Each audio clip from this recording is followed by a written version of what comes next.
say I'm surprised they've got any voice left to join in there and cheer their team on tonight. We've been with the Irish fans for the last 36, 48 hours or so. I think Kevin Kilban, our summariser tonight, has had his photo taken with possibly about 4,000 of the apparently 20,000 that have made their way over here. Kevin, I have to ask you this first of all. Obviously, your career cut short earlier this season. How much would you love to be out there tonight? Because it's bringing a lump to my throat. Especially when you hear the anthem. You know, it's the first time I've actually sat watching an Irish game live while the national anthem's being sung, and you know, this is the time when you actually do have a tinge of regret and knowing that you'd love to be out there. Well, we heard from the manager Giovanni Trapattoni and captain Robbie Keane yesterday. They sounded very confident, and it wasn't just talk. I mean, I know they're going to say that we believe we can get out of this group. They truly believe that, Kevin. They're unbeaten in 14 games. They are a super organised side who know each other extremely well. And this is a massive, massive game tonight. Probably the most important game in the group, but I know we might say that later on, you know, with the other two fixtures. But what an opportunity tonight. Without a doubt, the first game, they always say it is the most important game. And Ireland's record at the start of a tournament has always been very, very good. And you're looking around at all the players. I know we've mentioned before about all the experience that every single player has got in the Irish team, but there'll still be nerves, and it's how you cope with them nerves on the big stage in a big game like this tonight. That is going to be the key factor, I think, how the game's going to shape up. Kevin Kilban with us on BBC Radio 5 Live at Euro 2012. The Republic of Ireland are back after a 10-year absence from major finals, and their first fixture is about to get underway against a very technically good and a wily old team in Croatia. But it's the Republic of Ireland who have the wily old coach. 73 years old, Giovanni Trapattoni becomes the oldest manager at a European Championship. The man in the opposite dugout is 30 years younger. The Republic of Ireland players in their green shirts, white shorts and green and white socks have the final team huddle. Shay Given just stays there for a moment, just checks the gloves are on correctly. The rain continues to team down. I'll run you through a very familiar lineup for them. Given in goal, he's fit and starts. Back four, John O'Shea, Richard Dunn, Sean St Ledger and Stephen Ward. Damien Duff and Aidan McGeady will start on the flanks. Glenn Whelan and Keith Andrews in central midfield. Robbie Keane, the country's record goal scorer, how he'd love another one tonight, will play behind Kevin Doyle. Now then, this is a little innovation at these tournaments. You can hear the heartbeat pulse pounding in the background. Big numbers counting down to kick off above us. Dutch referee is Bjorn Kuipers tonight. We've reached the number one. We are underway. A massive roar from the Irish fans and the Croatian fans, getting absolutely soaked inside this fantastic arena tonight. And listen to that roar as well. Richard Dunn wins his first header, powerful header away from outside the penalty area, and it gets a huge roar from all the fans in green and white. Ireland, the Republic of Ireland, playing from left to right in this first half as we look at it. Green shirts, white shorts, as I say, and Croatia, despite the fact all their fans in those very familiar chessboard shirts, the red and white checks, which are shining away to our right-hand side, they are all in blue tonight with a little bit of red and white trim. We are 40 seconds in. The game remains goalless, and Ireland have their first free kick. Shay Given, bright yellow goalkeeping jersey and black shorts, looking very much Peter Shilton back in the days. The Italia 90 outfit, that was for him. Here's McGeady with a little trick on the left-hand side. Beats Cerner, lays the ball back, cross in from Ward, flicked on at the near post, high and behind for a goal kick. 1 minute gone. Here's Kevin Kilban. Well, that was a really good start. Kevin Doyle, you mentioned before about him holding the ball up. It was a great control. He's brought Aidan McGeady into play on the left wing.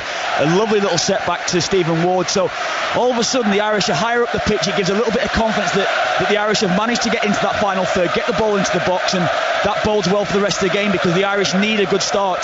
Spain 1, Italy 1. The other scoreline in this group earlier on today, Di Natale giving Italy a second half lead. Fabregas equalising 3 minutes later. Here's Perisic for Croatia, building an attack down the left-hand side. He's going to get past Damien Duff here. Defending for the Republic to do, but it's very calmly dealt with. The ball is left by St Ledger. It's cleared up to the halfway line, and here's a real danger man for Croatia tonight. Modric, nice little pass. Now then, coming forward, the left back Strinic trying to dive in between two challenges.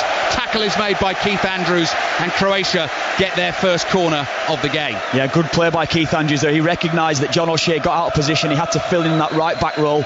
Did very, very well in covering. But you can see immediately though that the Croatians, they like to get the ball, they like to play, and their interchange and their movement could be the unlocking of the Irish team tonight. 2 minutes played, 0-0. Corner whipped into the near post and headed away to the edge of the box. Cerna lays it back to Vukojevic inside the penalty area. Mandzukic turns. Here's Cerna. He's a danger as well. Tries to get the cross in from the byline. Mandzukic with the header. Oh, Given can't keep it out.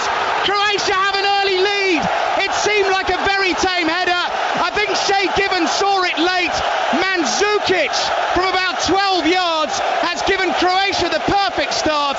Exactly what the Republic of Ireland did not want and did not need. Republic of Ireland 0, Croatia 1. We've spoken so much about keeping it tight in the first 5-10 minutes of the game. It was a deflected cross. I think it came off Stephen Ward, and all of a sudden the ball has just fell to Mandzukic in the box, and he seemed to just got a header, and Shea Given looked out of position really. I couldn't really see where Shea Given had come, and I don't think he expected to get Mandzukic to get so much power on it.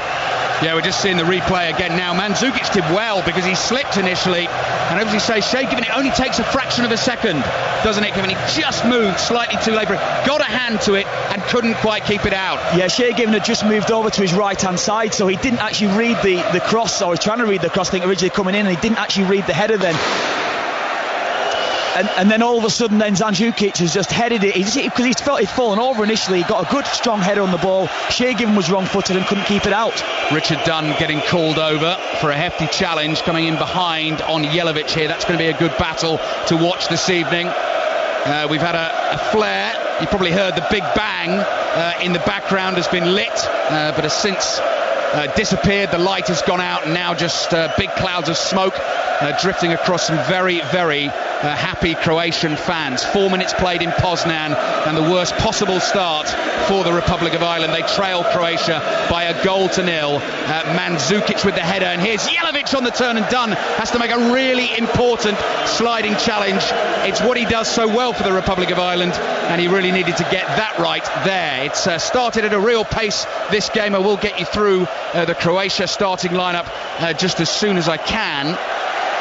And just looking at the replays again, Kevin, we're just seeing that Keith Andrews was possibly in a position to try and deal with that header, and I think he left it because he thought Shea Given was going to save it. Yes, I think he did, and the thing about it is now, what the Irish team need to do, they've just got to just remain relaxed. There's a hell of a long way to go in this game now, so they don't need to become impatient. They don't need to try and force the issue too early. I don't think that'll be the case anyway. Giovanni Trapattoni knows that there's a long way to go in this game, so if the Irish team remain patient, they'll get themselves back into this game at some stage.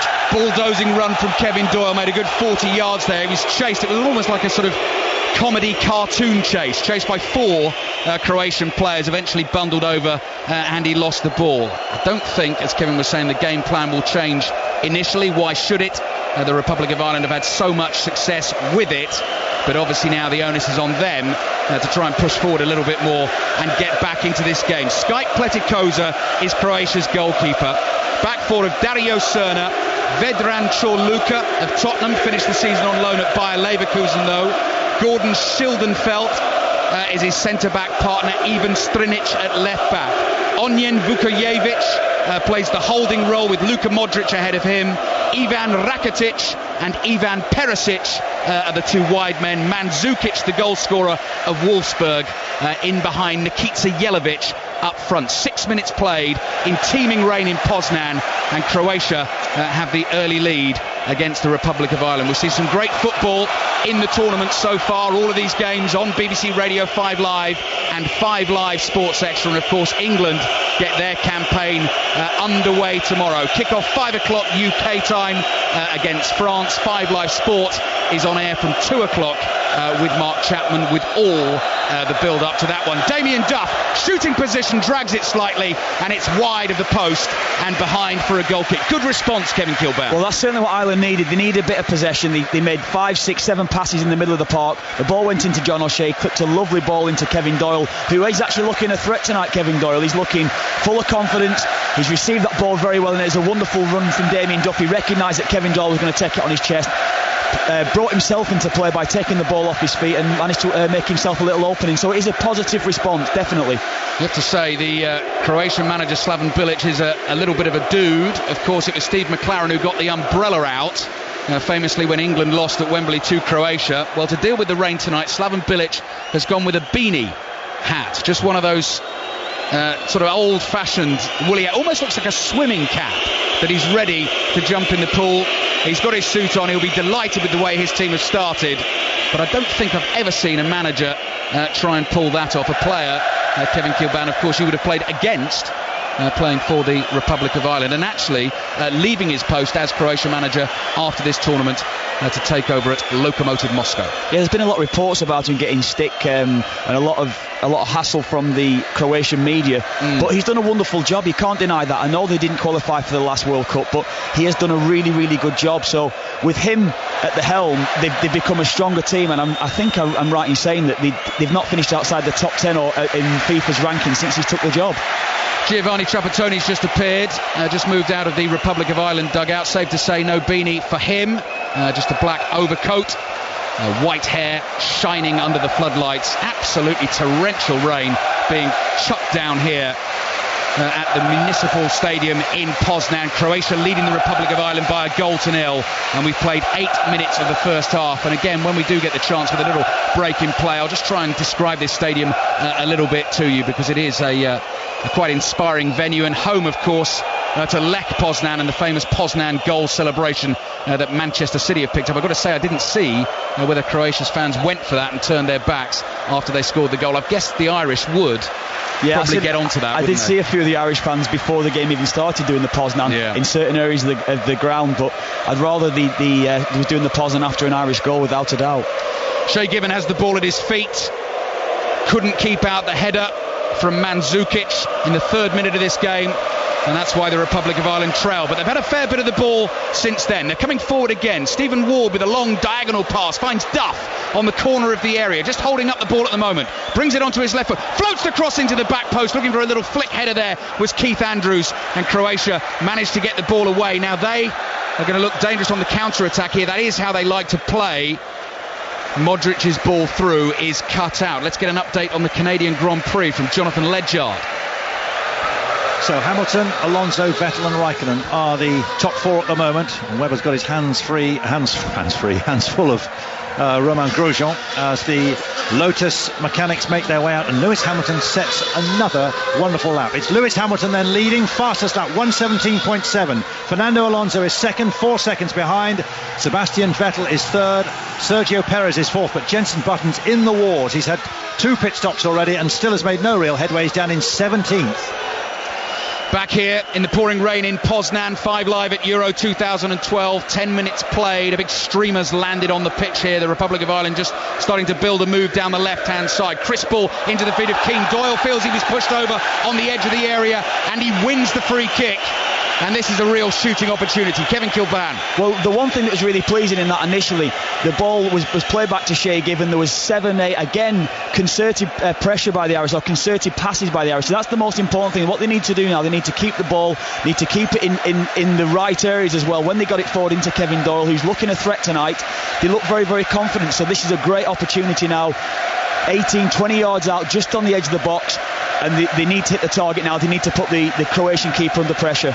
Right, let's see what they can conjure up with this. Damien Duff is standing over the ball. Glenn Whelan is at a sort of 45-degree angle. Aidan McGeady's getting involved in all of that as well. And Keith Andrews is there as well. We've got one Ireland player in the Croatian wall. This is right on the edge of the area. It's going to be hit here by Andrews. Low drive into the wall and then lashed by Andrews with his left foot on the rebound and well wide and behind for a goal kick. The Republic of Ireland trailed Croatia to a 3rd minute goal. Croatia lead 1-0. I mean, that looked a really, really strong wall that the Croatians had there. No one broke ranks. They all stood the ground, and they were expecting a really strong shot from Keith Andrews, and they got it, and they all stood strong. So that's all you can ask from the wall. Very steep stands inside this stadium, which adds to the atmosphere. 3 tiers of them away to our right-hand side, 2 tiers everywhere else. Kind of sort of spaceship looking from the outside and inside. A huge white dome as you approach from the outside rises into the Poznan sky. And then as we look up at that dome from underneath and look up into all this rain, you can see all the sort of blue steelwork that holds it all up, like an alien spaceship, with the opening here at the top where the rain is kind of pouring in.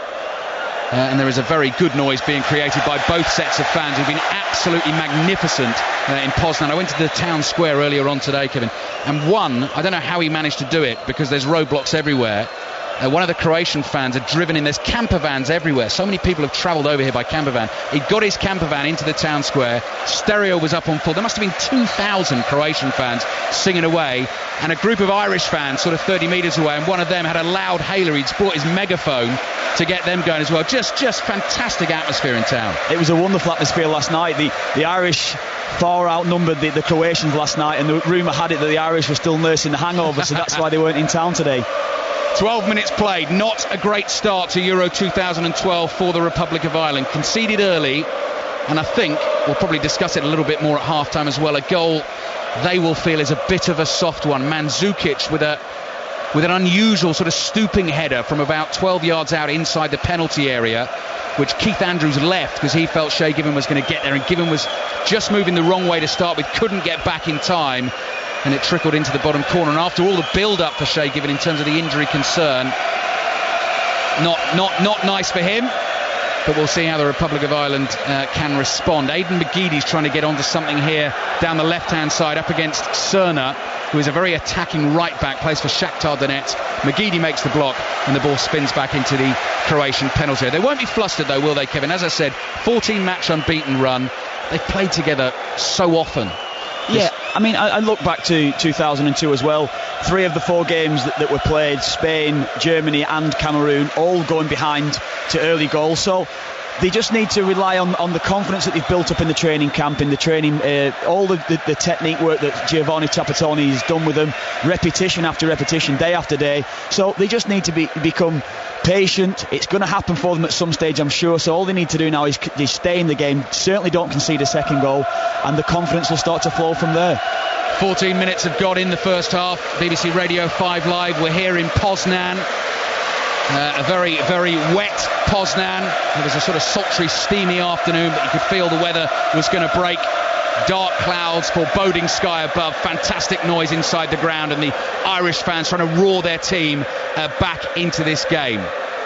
Damien Duff here, inside the Croatian half, right-hand side. O'Shea in the attack. He's chipping a ball forward. Robbie Keane will chase. He can't get there, and the ball drifts behind for a goal kick. That's the thing with the surface. The surface, because he's becoming wetter and wetter as the game's going ahead now, every single Irish pass that's being made, certainly over the top, is just going to be running out of play, so they've got to be careful. Try and keep the ball on the floor like they have been doing at times. Been passing the ball very, very well. The Irish have been impressed with them. So they just, again, what I keep going back to, just remain patient, keep the ball, and the openings will come. 15 minutes played. Richard Dunn jumps with the goal scorer Mandzukic. He wins the flick on the Croatian striker. The ball is up to the halfway line. A little bit of head tennis going on here. It falls at Modric's feet, but the decision goes against Schildenfeld, Gordon Schildenfeld, who won the header on the halfway line. So the Republic of Ireland get themselves a free kick. Full commentary of the Canadian Grand Prix continues on 5 Live Sports Extra. The men's final at the French Open tennis will be completed tomorrow. Sounds like an absolute belter. Rafael Nadal winning the first 2 sets, 6-4, 6-3. Djokovic the third, 6-2. And Djokovic 2-1 up with a break in the 4th set as well. Schildenfeld wins another header for Croatia in their shiny blue shirts. Whelan in central midfield for the Republic of Ireland, just cushions a little pass back to Richard Dunn. Now that's risky from Dunn, tries to turn away from Jelavic. He's fouled Jelavic, I think. Yeah, the free kick's gone against him, as Jelavic almost nicked the ball off him, and it was a foul he had to commit, otherwise the Republic were in trouble there. Yeah, I think he's got away with that, really. I think he recognised that Jelavic was getting on the wrong side of him, and he's just brought him down. But there wasn't too many options for Richard Dunn when he's picked up the ball, and what I'm looking for maybe there for Damien Duff, maybe to run inside and try and create space for Kevin Doyle forward. So it's a difficult one at the moment. When you get in the back line, Richard Dunn and Sean St Ledger are getting a lot of possession, so they've got to be careful when they do have a little bit of time in the ball that they don't allow Jelavic to do what he did then. Rakitic whips the free kick into the box, whistle blew, and the corner has been given to Croatia. I thought he was going to blow for an infringement in the penalty area there and give the Republic of Ireland a free kick. Now then, Republic of Ireland conceded from exactly this position early on in the game. They trail Croatia by a 1-0, and Shay Given stands alone in his 6-yard box. Corner is hit deep towards the back post. Jelavic wins a header back to the edge of the area. Stephen Ward powers his header away, nodded forward by Strinic. Lots of headers at the moment. Then Dunn, brilliantly brought down by Robbie Keane under his studs. Slide challenge by Luka Modric on him. Robbie Keane admitted yesterday those two were having a little bit of banter, text banter ahead of this game, having been teammates at Tottenham Hotspur. Well, it's Luka Modric who's enjoying himself a little more so far, with Croatia leading the Republic of Ireland by the 0-0. Kevin Doyle wins another important free kick. Kevin Doyle has started well tonight, Kevin Kilbane. He has. He's causing a lot of problems for Cho Luka at the back there. You can see every time the ball's going into the two fullbacks, John O'Shea and Stephen Ward, they look to hit him. They get him on the ball very, very early and very quickly. But Kevin Doyle, we spoke about before, he's a willing runner. He works very, very hard, and he's causing problems for the back four of Croatia tonight. So again, it's a free kick in a position here high up the pitch. This is what we wanted right now for the Irish to do. 7-8 yards inside the left-hand touchline, just short of the penalty area. McGeady with his right foot curls it into the back post. There it is! It's in, and Republic of Ireland have themselves the equaliser. They are back in the game, and Sean St Ledger is the man to do it, to pop up at the far post and send the Irish fans absolutely wild inside the stadium here in Poznan. They bounce back, having conceded early. Republic of Ireland 1, Croatia 1. Well, that's the response the Irish wanted. Very, very dangerous on set plays. We spoke about that earlier. The set plays could be the key tonight. It was a wonderful ball played in by Ian McGeady. Sean St Ledger attacks the ball so well. He's got on the wrong side of the defence, and he's finished it so well. Sean St Ledger's goal scoring record for Ireland's very, very good, especially from set plays.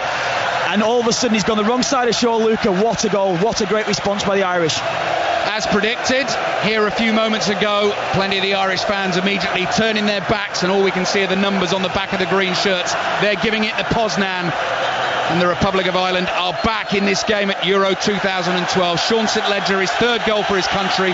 The one I remember him scoring, actually, Kevin Kilbane, against Italy in that World Cup qualifier a few years ago, which actually got cancelled out, didn't it, late on? It was to give a 2-1 lead, but got himself into a good position, good header. It did, but Sean St Ledger is not the tallest of centre-half. He's not the tallest of players. He's around the 6 foot mark. So traditionally centre-halves are always 6'2", 6'3". But what he lacks for in height, he makes up for in aggression. He attacks the ball really, really aggressively. And when you've got someone that attacks it like he does, certainly the way that he did there, you're going to get yourself chances. And it was a wonderful opportunity that he just took. Huge Poznan celebration now going on away to our left-hand side, behind the goal that Shay Given is defending, and opposite us as well. I mean, I don't know how many thousands of Irish fans are in here. They've got to be careful to turn around soon because the game is underway again. But what a sight that is. Republic of Ireland 1, Croatia 1. And the cricket score I meant to give you a little bit earlier on. England 221 for 5, trailing the West Indies by 205 runs at the end of day 4. Cross in, Jelavic goes for it at the near post, and Richard Dunn covered that absolutely brilliantly and knocks the ball behind for a Croatia corner. That was a brilliant ball in by Cerner as well. Richard Dunn read the danger, got across Jelavic, I think it was, and he just defended it so well, as he's been doing for such a long time now in the Irish jersey. 20 minutes played, what a noise, what a game. 1-1, corner into the area, nodded down by Schildenfeld, the centre-back, whacked away by Kevin Doyle, only as far as Rakitic lines up the shot, drives it low but wide, and Shay Given lets that go flying behind, and it remains 1-1. Spain 1, Italy 1 in this group earlier on today. And England are in action tomorrow, 5 o'clock kickoff against France. Full commentary, of course, here on BBC Radio 5 Live. 5 Live Sport starts at 2 o'clock. Mark Chapman with John Motson and Robbie Savage for company. And I think you can probably tell who's making all that noise around us here in Poznan. The Irish fans do have some voice left after 48 hours hard drinking and hard singing, and they are having one heck of a time. Doyle's flick on, picked up by Robbie Keane, playing with a bit of a swagger now, the Republic of Ireland. Here's Duff. Ball on his left foot, 40 yards out, swings the pass crossfield. It's read by Cerner. Clever little nod down from him, picked up by Rakitic. Out to Cerner again, digs his right foot underneath the ball. Dunn is back to head it away for the Republic of Ireland. Perisic wins the loose ball, takes a touch, right foot drive, Shay Given, good save. Away to his left-hand side, palmed it away safely with both hands, and Stephen Ward is alert to clear the danger. Well, that was a wonderful effort, wasn't it, there by Perisic. As he's cut inside, you can see the way these balls move. Shay Given took no chances, he parried the ball away. He was a bit wrong-footed as well, so he managed to make a really, really good save there and keep the Croatians at bay. Republic of Ireland 1, Croatia 1. If you just tuned in, Croatia took an early lead through Mandzukic's header, but it's the Irish fans who are really belting out the songs now. Sean St Ledger with a header at the back post, got the wrong side of his marking defender, was only 4 yards out, nodded it in from McGeady's free kick. John O'Shea is battling away here with Mandzukic, and neither of the players get the ball, and it runs all the way through to John O'Shea. So 22 and a half minutes have whizzed by in the first half.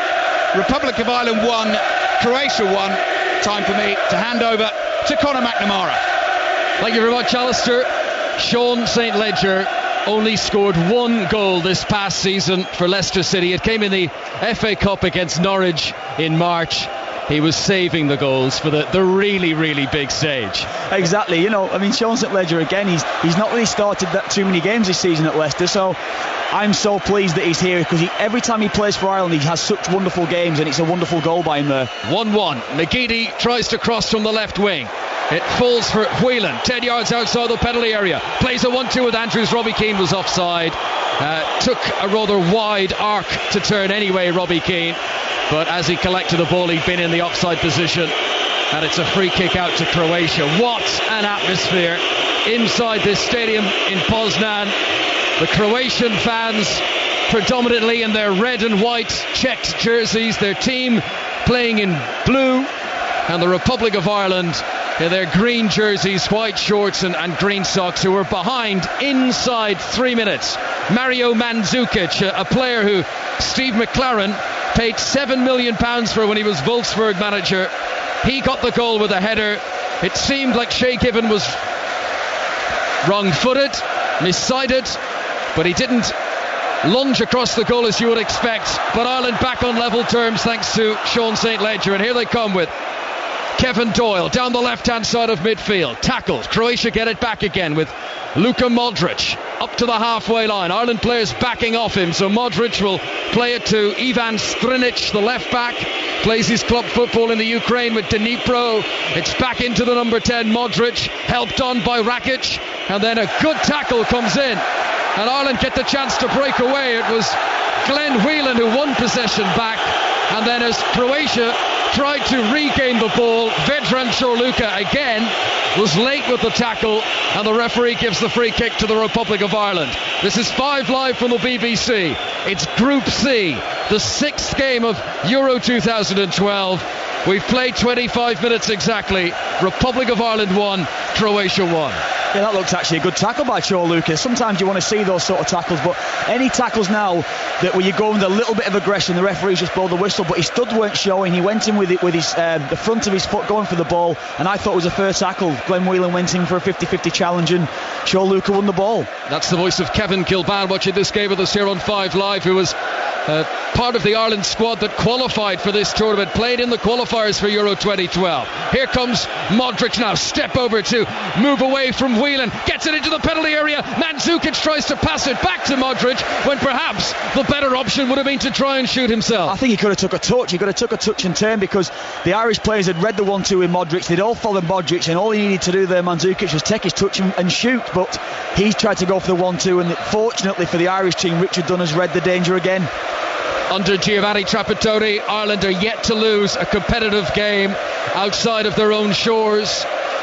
And Ireland, even before Trapattoni's time, have only lost once outside of Ireland in almost 5 years. You've got to go back to September 2007, and that one game they have lost in the meantime was to Brazil, of all people, in a friendly game in London at the Emirates. Free kick awarded to Croatia, I think. It's going to be Ireland's free kick inside the Irish half, and Shay Given is going to come outside of his penalty area to take it. Ireland's record appearance holder today, his 123rd cap for his country for Shay Given. And it's not that long ago that he overtook you, Kevin Kilbane. Yeah, we made our 100th cap on the same night against, I can't remember, I think Serbia and Montenegro, Montenegro that night. So very, very pleasing that we could both get the 100th cap on the same night. Given, who saved well after the goal had gone in, and Republic of Ireland have possession with Kevin Doyle. First time touch up to Robbie Keane, who tried to do a similar first touch flick, and that didn't quite work out for him, but he's regained possession here close to the halfway line. Gives it to Stephen Ward, the Wolves left back, and then a rather weak pass to Sean St. Ledger that put him under pressure with Mandzukic closing in on him. But Sean St. Ledger, Ireland's goal scorer tonight, gets the ball back to Given, and Ireland now move forward into the Croatia half with Aidan McGeady on the left-hand side, but he's stopped in his tracks by Dario Serna, and the ball goes out of play for an Ireland throw. Taken by Ward, long, down that left-hand side.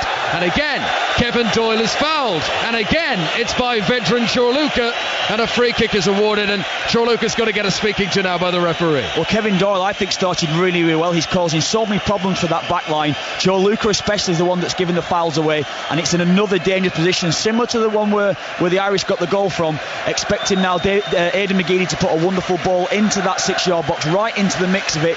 And the Irish lad, the way that they're attacking the ball, they seem full of confidence from these set plays. If you're just joining our coverage, it's 1-1 here in Poznan between the Republic of Ireland and Croatia. Croatia took the lead. Mario Mandzukic, the Wolfsburg man, inside of 3 minutes. Sean St. Ledger equalised. Here's a free kick to Ireland. They scored from one of these. Here comes the cross, played in by McGeady, too high at the back post for Stephen Ward. It was arriving like a train, but he couldn't get his forehead on it, and the ball goes out for a goal kick to Croatia away to our right. 1-1 here. Let's go to Montreal, the Canadian Grand Prix, and Jonathan Ledger. Lewis Hamilton was leading, but he's taken the decision, the pit crew has taken the decision to stop him. He's gone for a second stop. He's now in third place, but he's setting fastest lap after fastest lap. He's now got to hope that Alonso leading and Vettel second are also going to stop. They are just 12 seconds ahead. Jenson Button, meanwhile, continues to toil down in 16th place. Thanks, Jonathan. Earlier on in this group, Group C at Euro 2012, Italy and Spain took points off each other. It finished 1-1 in Gdansk. Fabregas for Spain, Di Natale for Italy. 1-1 here in Poznan, and possession with Ivan Perisic drifting in from the touchline on the left-hand side, releasing Ivan Rakitic now to the right hand side to Dario Serna, but he's well closed down by Aidan McGeady, who comes out and wins the ball. It ricochets out right by the corner flag, but it'll be a throw in and not a corner. A throw to Croatia, attacking position down the right hand side, taken by Rakic, and back to Chorluka. Early ball in field to Luka Modric, who's been really harassed and harried by Keith Andrews and forced back into his own half. Chorluka gives it short in midfield to Vukojevic, and now this is Gordon Schildenfeld with the green boots matching his opponent's jersey, and then he'll give it back to Vukojevic again in the centre circle. Modric helps the ball forward. Republic of Ireland slotting back into a defensive rigid formation, allowing the Croatians to have the ball here in the central third. Rakic puts his studs on the ball, tries to wriggle back into a bit of space. He's given a sloppy pass, which Chorluka just about gets to ahead of his former Tottenham teammate Robbie Keane. Here's Mandzukic, the goal scorer, to the edge of the penalty area. Nice neat turn on the edge of the box, and now they've worked it out to a crossing position. Serna puts his right foot on it, straight though at St. Ledger, and Ireland headed away once and then a second time from Stephen Ward, and the ball goes out of play for a throw into Croatia. Well, that last 2 or 3 minutes that the Croatians have had the ball, that's the way I expected this game to be going for longer periods. But in fairness to the Irish team tonight, I think they look very, very confident, and they look like they have a confidence in their own ability to go and keep the ball, and that's the striking thing that's happening tonight. Croatia's period of possession comes to an end as Mandzukic heads the ball out of play, throw into Ireland, left full back position, and Stephen Ward prepares to take it. Only won his first full cap a year ago, the Wolves man. And he prepares to take the throw in. Distance down that left-hand side, but one back for Croatia. Long ball towards Nikica Jelavic. He's challenged on the edge of the penalty area by Sean St. Ledger, and Ireland have it with John O'Shea. Right-hand side, plays a 1-2 with Damien Duff, and then O'Shea's clearance is closed down by Perisic. Fortunately for Ireland, it falls to Richard Dunn, and then a more industrial right-footed clearance goes much further down into the Croatian half, and Gordon Schildenfeld being put under pressure by Robbie Keane has little choice than to nod the ball out for an Ireland throw inside the Croatia half. Well, again, John O'Shea got caught in possession a little bit there. He allowed the forward pass to get blocked, but when it fell to Richard Dunn, he did the right thing, put it forward. Kevin Doyle, another, again, willing chasing throughout the start of this match. He has been the key player, I think, for the Irish team, because he's chasing everything. He's putting them under a lot of pressure, the Croatian back line, and I think that he's going to be the one that's going to be the star of the show tonight, because he's showing what a good player he is, that he probably hasn't showed as much this season that he would have liked. 1-1 in Poznan. Modric tries to slip away from a challenge of Andrews. Oh, he's done brilliantly there, Modric. He spun around a full 360 degrees, and Andrews was kicking away, trying to snap his ankles all the way throughout. Eventually, after the ball had gone, Andrews did connect even more firmly with Modric, and the referee is going to bring it back, and that'll be a free kick. And that just shows the balance, the movement of Modric. What a fantastic player he is. Yeah, he's a wonderful player. I mean, we mentioned before about how the Irish team could stop him tonight, and it'll be the responsibility of Keith Andrews and Glenn Whelan together as a pair to try and stop him.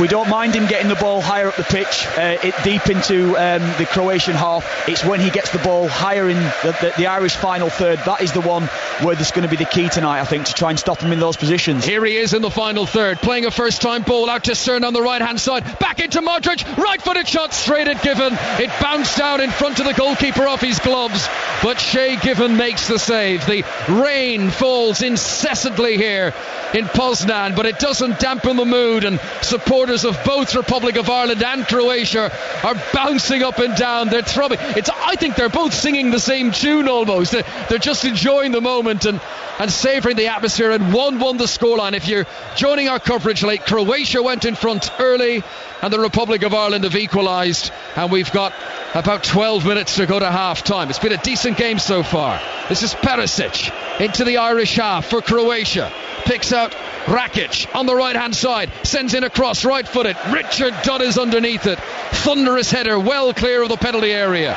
Then it comes back to the edge of the box. Damien Duff seems to dilly-dally a little bit, gives it to Sean St. Ledger. They're trying to play their way out of trouble here, Ireland, and eventually St. Ledger puts his boot on it and sends the ball down long into the Croatian half, where it's collected by Chorluka. Infield to Schildenfeld, number 13 on his back. Tonight his 13th cap for Croatia. He slips as he sends the pass towards Perisic, but it finds its target.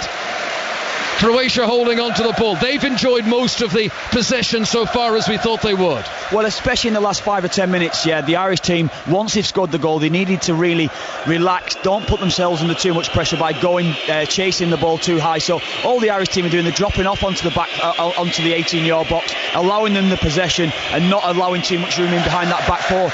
Good pass there from Ivan Strinic, trying to pick out Modric on the edge of the penalty area. It was a very good pass, but just intercepted at the last moment. Ireland clear the ball away. Again, Doyle gets in a tangle with Chorluka. The loose ball almost falls to Robbie Keane, but it's got too much on it and carries through to Steve Pletikosha, the Croatia goalkeeper. But just a reminder that Doyle will try to flick balls onto Robbie Keane, and Croatia have got to be careful of the back.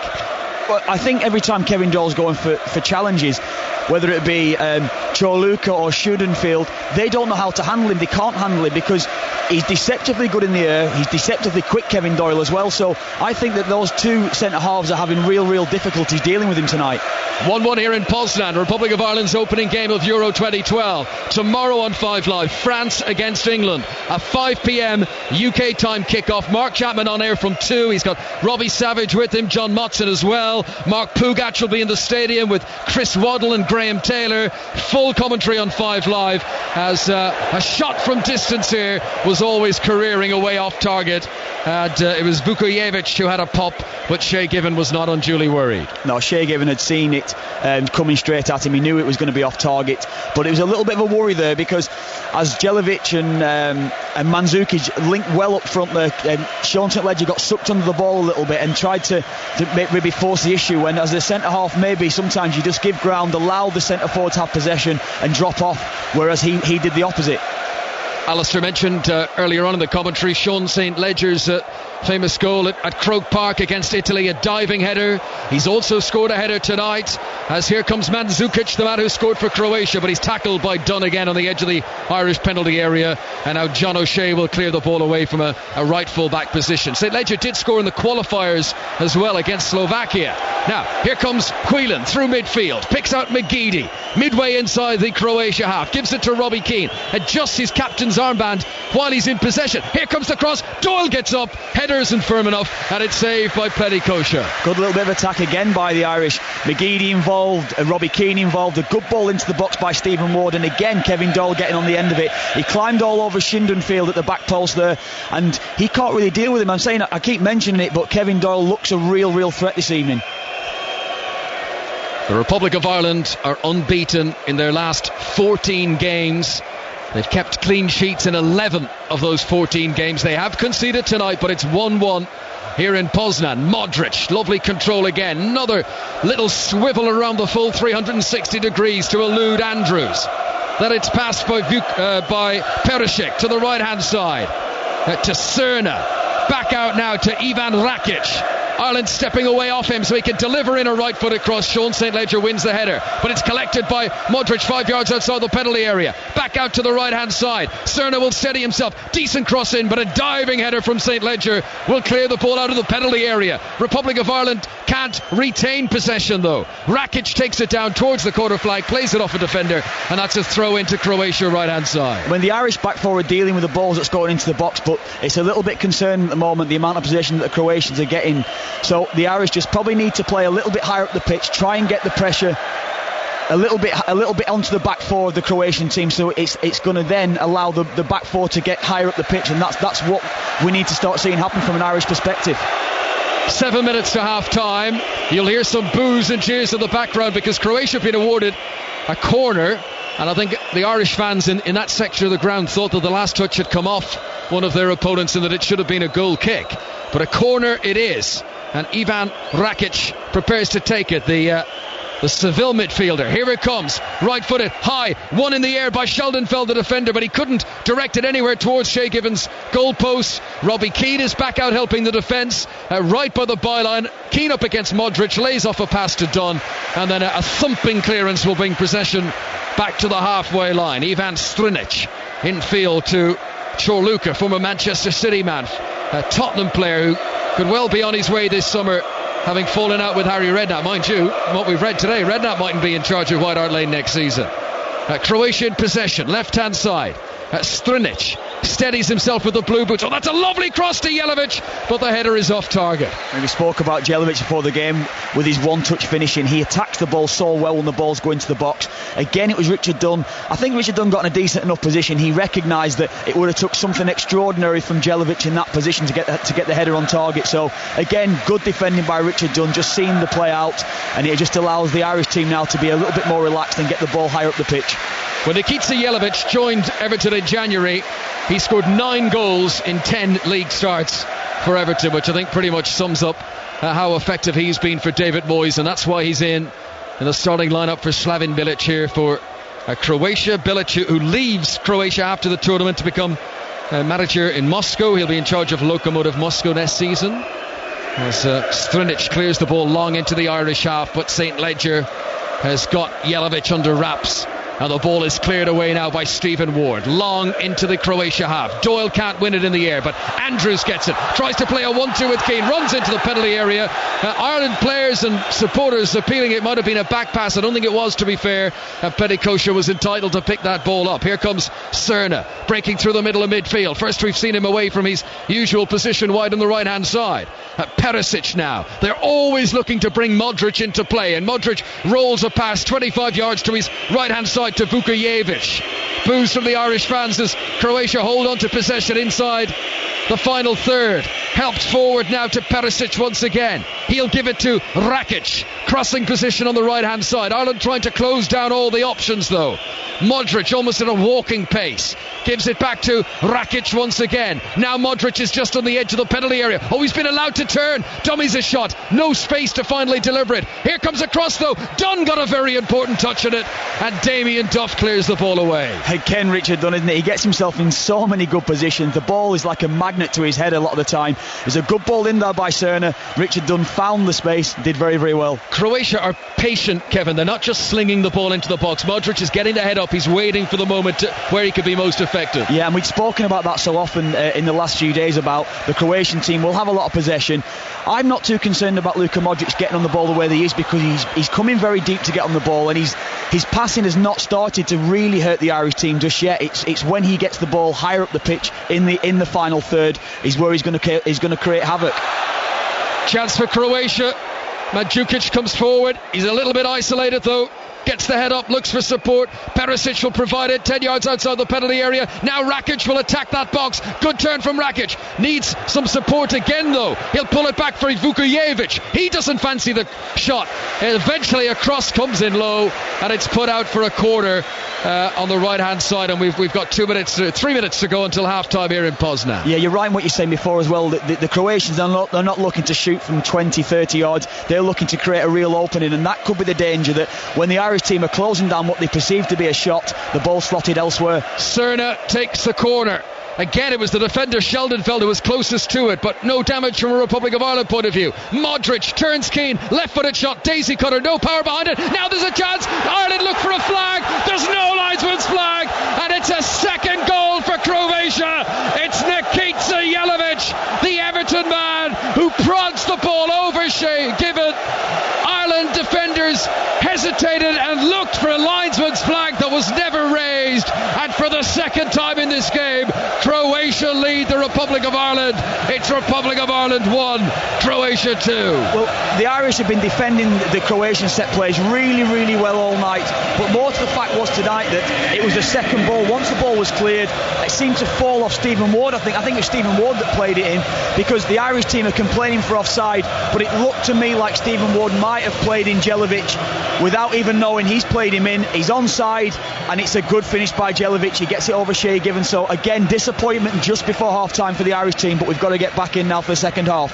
Yep, I think you're dead right there, Kevin. We've seen the action replay, and Jelavic appears to be in a very obvious offside position, 3 or 4 yards offside, but because it's a back pass, a sliced clearance by Stephen Ward, that means he's not offside, and Jelavic still had work to do to beat Shea Given, but he did it very well. Croatia scored 3 minutes into the game, and then they've scored again 3 minutes before half time.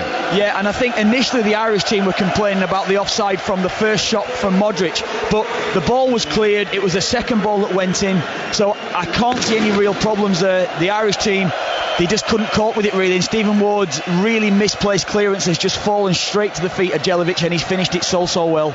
It's only his third international goal. Nikita Jelavic, the Everton striker, adding to the opener by Mario Mandzukic. Robbie Keane is continuing to protest to the referee. He thinks it was offside, but we've seen the action replay. The officials have made the right call. We've just a delay in getting the game restarted because a Croatian fan has thrown a burning red flare onto the pitch, and they've had to clear that away, but there won't be long to play here. We're about 20 seconds of the 45 minutes remaining before the break. There will of course be some time added on for stoppages, but Republic of Ireland, who were 1-0 down, so delighted to get back on level terms, and it now looks like they'll be heading to the dressing room at the break once again trailing Croatia here in Poznan. Well, the Irish side responded so well to that first goal. All they need to do now is do the exact same again. They don't need to get impatient. They don't need to go chasing the game in any way. All they need to do is stay in the game as long as possible. Certainly don't concede a third goal, put themselves out of the game.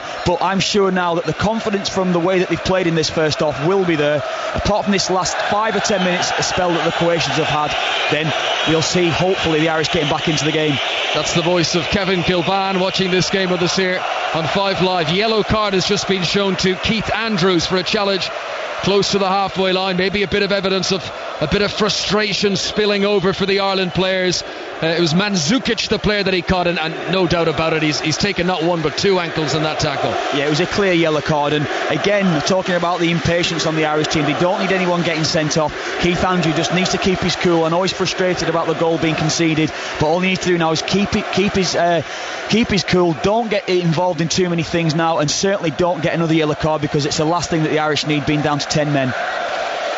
Kevin mentions patience. That's what the Croatian team have certainly showed in this first half, because they've enjoyed most of possession, and more often than not they've not wasted it. They've held on, looked for the right moment, as we see another replay of Jelovic's finish. Goalkeeper coming out towards him. Jelovic on the edge of the 6-yard box just flicks it outside of the right boot. Enough elevation to pop the ball over Shea Given, and the Irish goalkeeper beaten for a second time tonight. Republic of Ireland 1, Croatia 2. Game back underway. Strinic on the left-hand side. Croatia playing from right to left as we look down. Closing stages now of the first half. I didn't see if the fourth official held up a board for how many stoppages we're going to have, but play continuing. Croatia in possession.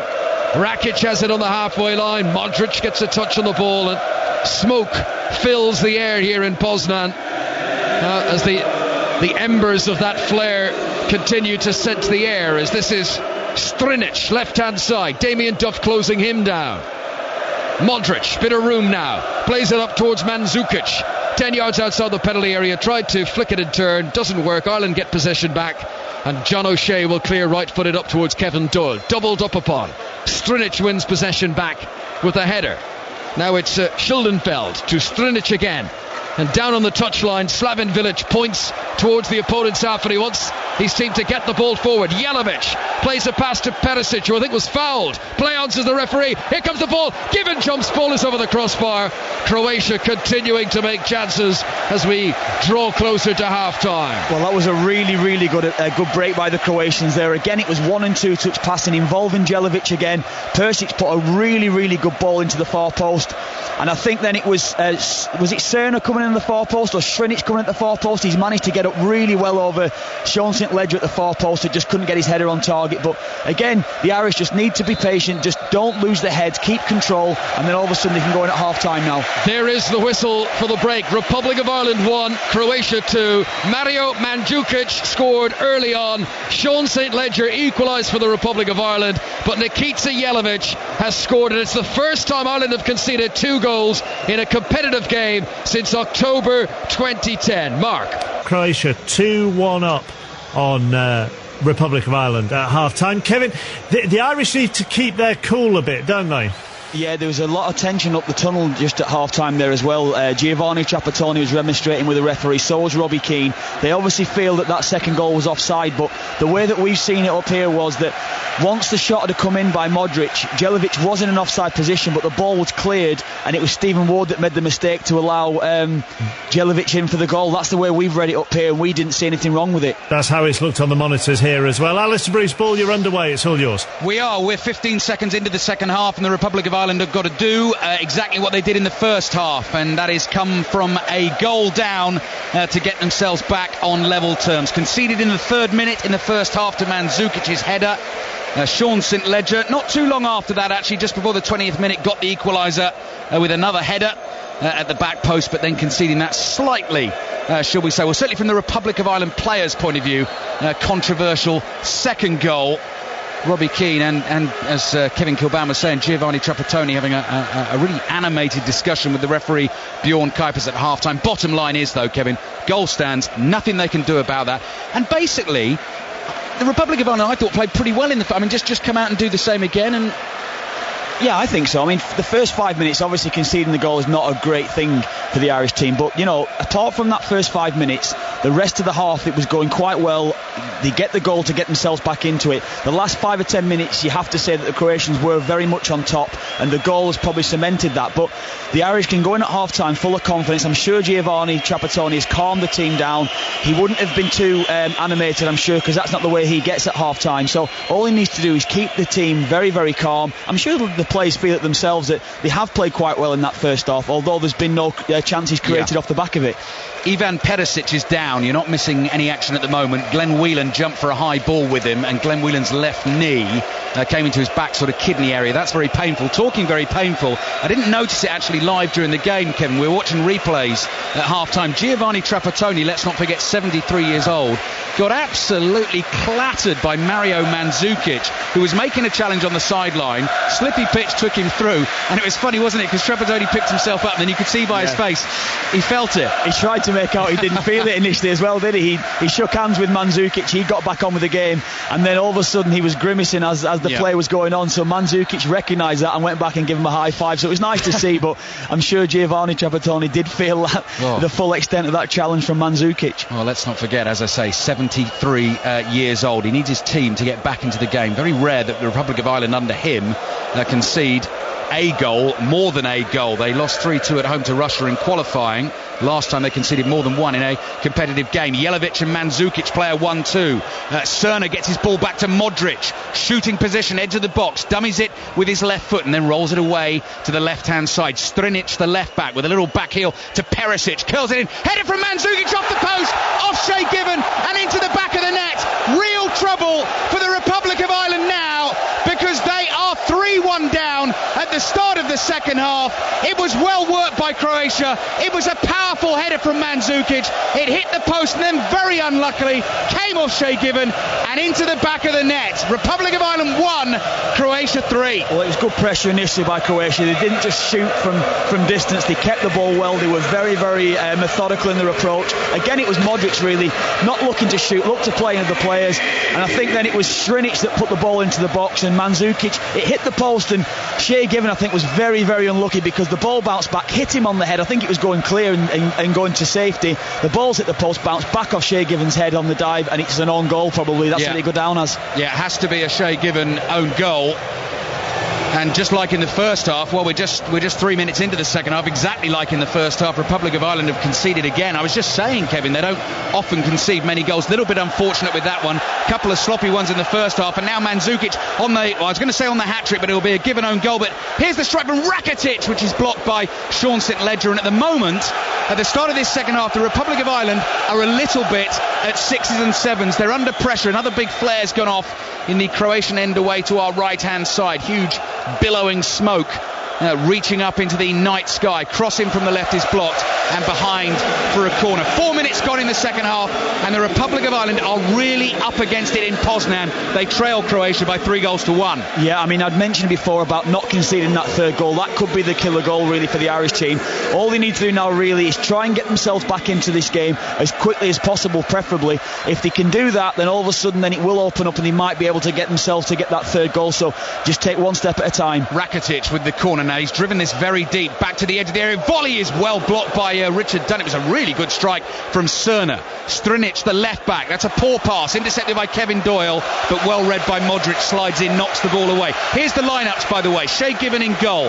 Back four: John O'Shea, Richard Dunn, Sean St Ledger and Stephen Ward. Duff and McGeady on the flanks. Glenn Whelan, Keith Andrews who was booked towards the end of the first half in central midfield. Robbie Keane and Kevin Doyle up front. Croatia coming forward again. Jelavic is bundled over by Dunn. He's frustrated, didn't feel it was a foul. Pleticozza in goal. Back four of Cerna, Chorluka, Schildenfeld and Strinic.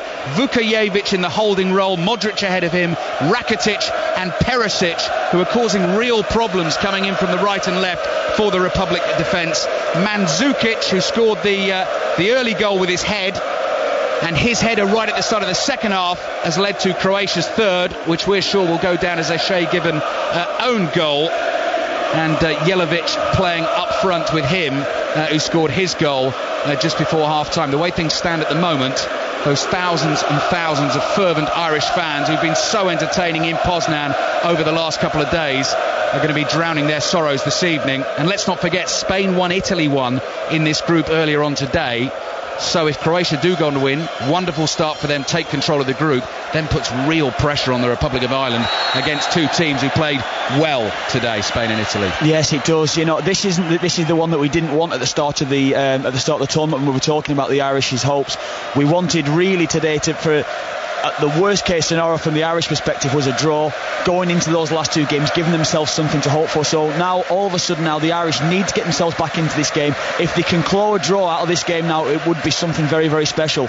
Well, Giovanni Trapattoni is going to go very proactive here because John Walters and Simon Cox, two strikers, are ready to come onto the field. So the game plan is going to change big time very shortly indeed. Republic of Ireland in the familiar green shirts, white trim, white shorts, attacking the goal away to our left-hand side, where the majority of the Irish fans are based, around the corner of that end of the stadium. Stephen Ward curls in the ball just over Kevin Doyle's head. O'Shea comes forward to try and win a tackle. Mandzukic just gets there first. Ball's knocked away by Strinic. O'Shea picks it up and passes back to Richard Dunn. Republic of Ireland 1, Croatia 3. You're listening. Oh, bad challenge on Glenn Whelan by Modric. He was in late, he was in hard, he's going in the book. I think Modric slipped a little bit there as well as he was going in for the challenge on Glenn Whelan. I don't think it was anything too malicious. He was just trying to close the pass down from Glenn Whelan going forward, and his momentum just took him clattering into Glenn Whelan. There's not really too much he could have done about that. Interesting change here, like for like. Kevin Doyle, who we thought had an excellent first half, comes off. John Walters comes on. John Walters has come on in leaps and, I mean, not only for the Republic of Ireland but as a player for Stoke over the last couple of seasons. Scored, of course, in that first leg of the playoff against Estonia. He'll be a handful. Yeah, he has. I mean, John Walters had a lot of clubs in his career, and he seems to have really now found a real good home at Stoke. I think Tony Pulis deserves a lot of credit for the way that he's brought him on. He's had a really, really good couple of seasons, and this season I think he's had an excellent one. He scored a few goals, so today we're looking for him really to get involved and hopefully for the Irish and get himself back in it. Simon Cox also brought on. He replaces Aidan McGeady. He's over on the left. Curls a great ball in, and it's headed away by Schildenfeld from the edge of the 6-yard box. So Cox comes on and takes up a similar position to McGeady. I was just about to say Kevin sort of gets the nod ahead of Shane Long there, but actually he's not playing through the middle. I was really surprised with that one. I mean, realistically, you've got two wingers on the bench in Stephen Hunt and James McLean, so they're the two that you would expect to come on in that position. So he's obviously feeling, Giovanni Trapattoni, that Simon Cox can get forward more in a more advanced role, in an attacking threat, getting himself into the box, and he sees him as the man to do that. But when you've got James McLean and Stephen Hunt on the bench wanting to come on in that position, I think they'll be disappointed sat there right now. Kevin Kilbane, former Republic of Ireland international, playing in the side the last time they were at a major finals at the World Cup in 2002, with us on 5 Live. Not going the Republic's way tonight. 9 minutes gone in the second half.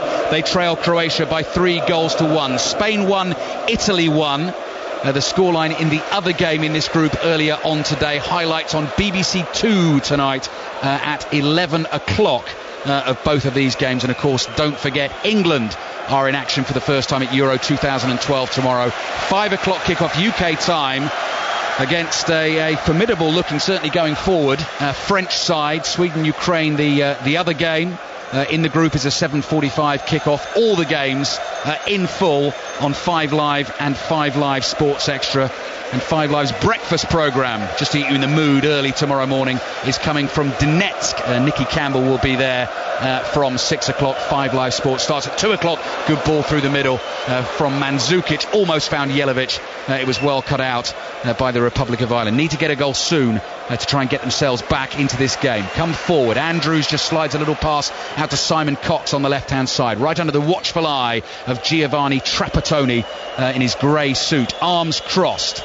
Had such a wonderful run with the Republic of Ireland over the last 4 years. Have only lost 2 of 24 competitive games under him.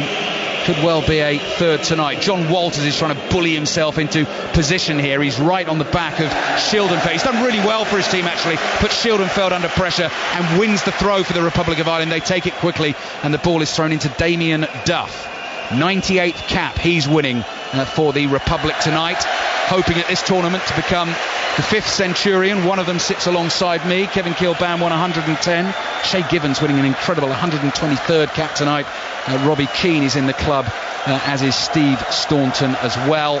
And we're a full house tonight, by the way, in Poznan. 39,550, which is the capacity for Euro 2012. Set piece for the Republic of Ireland. Duff swings the free kick in towards the back post. A whole host of green shirts go bundling towards the ball. I think Richard Dunn's committed a foul as he jumped for it. He's not happy with that. Has a right go at the referee. Here is Kevin Kilbane. How are they going to get back into this game, Kevin? Well, from the set plays, they have looked dangerous, you have to say that. And I've watched Pleti Kosa a couple of times, the Croatian goalkeeper. He seems to get himself under the ball. He can't seem to deal with any balls that's coming into the box. But in fairness to the Croatian defence, they have actually dealt with the balls going into the box from set plays quite well, apart from the goal that Sean St Ledger scored. So only thing they need to do right now, the Irish team, again, I speak about patience. They need to try and get themselves back into the game. Obviously, as soon as possible will be preferable, but they don't need to get too impatient. They don't need to try and force the issue too much just yet. The last 15 minutes and 20 minutes in the game, they can do that, but we're just to see how this game pans out now and hope that the Irish can get themselves back in it. They're getting frustrated again, the Irish. Richard Dunn's conceded another foul. Again, he didn't feel it was one. Free kick 40 yards out in a fairly central position. I just mentioned Steve Staunton's name there. He's one of the guests on the highlights tonight, 11 o'clock, BBC 2. And the French Open tennis final due to resume at midday tomorrow. That'll be on 5 Live. It got rained off today. Fantastic match again between Nadal and Djokovic. Nadal leads by 2-1 as Cerner crosses the ball into the backside of Stephen Ward, and it bounces off. It will have stung, and the ball goes out for a throw to Croatia.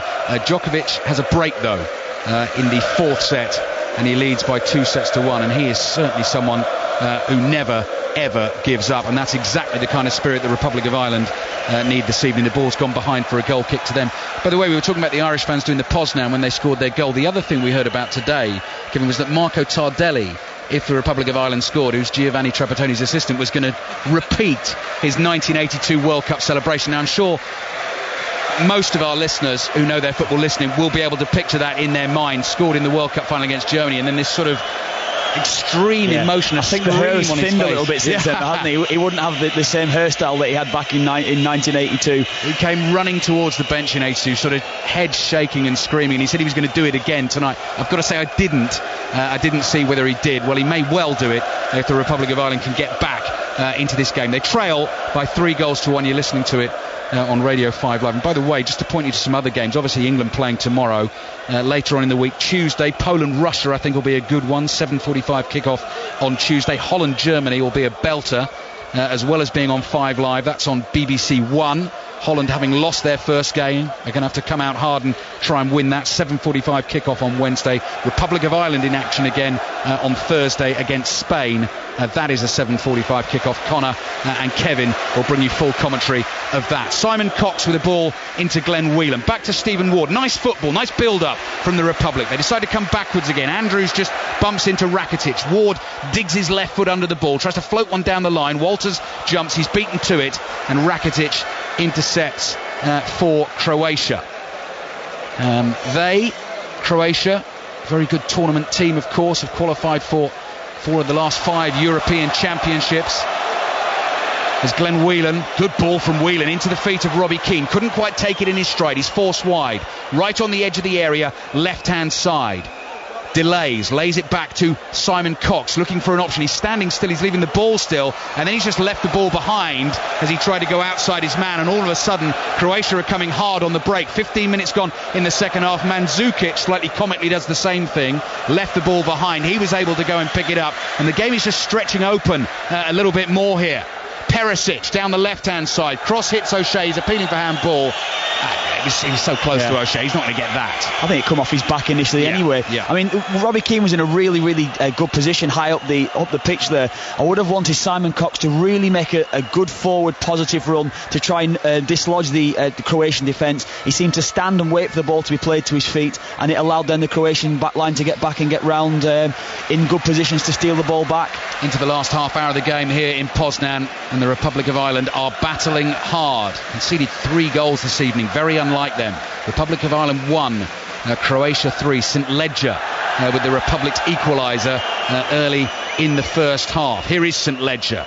Muscles himself in ahead of Mandzukic to head the ball forward. Duff right in the centre circle, passes it back to Whelan. Little 1-2 between those two. Duff now just strokes the ball with his white football boot away to Stephen Ward. Ward goes on the overlap and lays the ball off to Simon Cox, the West Brom striker who's off the bench this evening for the Republic of Ireland. Good build-up play again. O'Shea floats a high ball. That's too easy for the keeper Pleticosa to come and catch. There's a good bit of pressure though by the Irish. Good one-touch and two-touch passing. That's what they need to do. They've just got to keep that ball.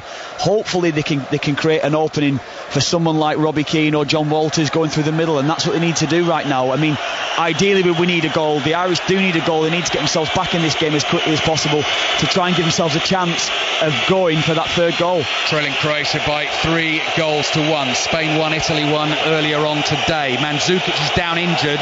The Republic continue to play, which is their right. The Croatian fans boo and whistle, but the referee doesn't have to stop the game here, although Mandzukic is holding his head, which is the one issue. Ball chipped in to Keane, tries to turn, goes down in the area, looks for the penalty and can't believe he doesn't get it, and I'm not sure the defender got the ball there. Croatia now remonstrating, and it's getting a bit tetchy in the middle of the field because Chorluka has shoved Keith Andrews in the back. He's making the point that play should have stopped. Mandzukic is now up, and there's a few things to look at here. Let's have another look at the Robbie Keane penalty. Schildenfeld has caught him on the back of the leg. He could have got a penalty there, Kevin. Clear penalty for me. He's come through the back of Robbie Keane. Any challenge from behind nowadays is a foul. Penalty. It's a clear penalty for me. Robbie Keane's brought down. He's not won the ball. He's just took Robbie Keane's legs from behind him, and it's a clear penalty. The referee's got a great view of it, and he should be given the penalty there. The Irish should have a penalty to give themselves a chance of getting back in this game. And you know Robbie Keane would have been the man to pick himself up and try and stick it in the back of the net. Well, refereeing decisions will be a hot topic of debate. We had the second goal from Croatia, which the Republic of Ireland was certainly questioning at half-time. That will need a little bit of debating. It was a Modric shot that was initially hit. Jelavic was in an offside position when it was hit. It was then cleared, and we feel that a sort of second phase of play begun. Stephen Ward then played the ball through to Jelavic, who was miles offside, but because it came from Stephen Ward, the goal stood. And there is Stephen Ward sliding in on Cerna to concede the corner. But, as Kevin Kilbane was just saying, stonewall penalty Republic of Ireland should just have had, and that would have got it back to 3-2. So they won't be happy about that. They've still got time. Got to defend the corner first though. Cerna swings it into the box. Here is Robbie Keane, who was felled by Schildenfeld, who is a very, very lucky man. St Ledger crashes the ball forward with his right foot, slices it. It's out of play for a throw-in. That was really good work there by Mandzukic up front as well. He's worked very, very hard along with Jelavic. They look like a really, really powerful team that do work hard for each other. You can see from the goal celebrations that they seem like a real tight unit together. The manager and all, they seem to have a real good unity there. But on the back of that, they have been a little bit slack on set plays. They haven't been the sort of team that have been allowing markers to run off, and so that's what the Irish should look to exploit right now. Try and get higher up the pitch, try and get set plays in strong positive areas, and then try and get themselves in it. Giovanni Trapattoni looks on impassively, still the arms crossed, right on the edge of his technical area. Slaven Bilic, if you didn't hear us in the first half, has got a beanie hat on tonight. The rain has actually stopped. It was torrential in the first half, but he's a bit that way. I don't know if he's still got the earring, but formerly used to have the earring. He's a bit of a dude. And I've got he's in a band as well, isn't he? In a band, that's right, plays the guitar in a band as well. Yeah. And he's 30 years younger than Giovanni Trapattoni, standing away to the left-hand side, who had a very amusing reaction, Kevin, when he saw you in the press conference yesterday, didn't he? And I'm not sure he knew that you were out here working in on the other side of the fence, as it were, and had a little bit of a cheeky go at you, didn't he? Yeah, he was trying to coax me into asking him a question in the press conference. So, fortunately for me, I didn't ask him the question, but it would have been very interesting if I had done. Yeah. But I saw him come up to you afterwards and say, "Are you critical? Yeah. Are you controversial?" He's obviously not worried. Well, he gave me a hell of a slap on the chest as well. He was asking me if I'd be critical of the team. Yeah. Of course, I tried to say that I wouldn't be. No. Yeah, he was good fun yesterday in the press conference. Delivered it all in Italian because he wanted to get his message across. He's not going to be happy tonight.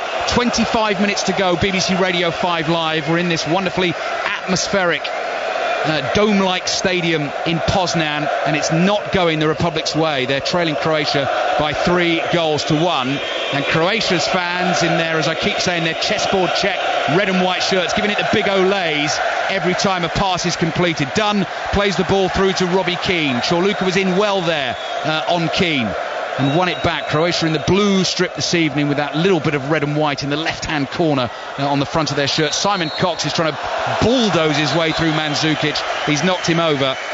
And the free kick goes against him. Of course, again, the Irish now are trying to really chase the Croatian backline down. So in turn, that's going to get the backline higher up the pitch. But the flip side of that is Croatia will get more time in the ball. They'll be able to pass the ball a lot more slicker, and it might cause a few little holes in the Irish defence that could cause that fourth goal. So that is certainly what the Irish don't need right now. Goes without saying, if the Republic of Ireland do go on to lose tonight, it is going to be extremely difficult to try and get out of this group. Spain is the next fixture for them in Gdansk on Thursday.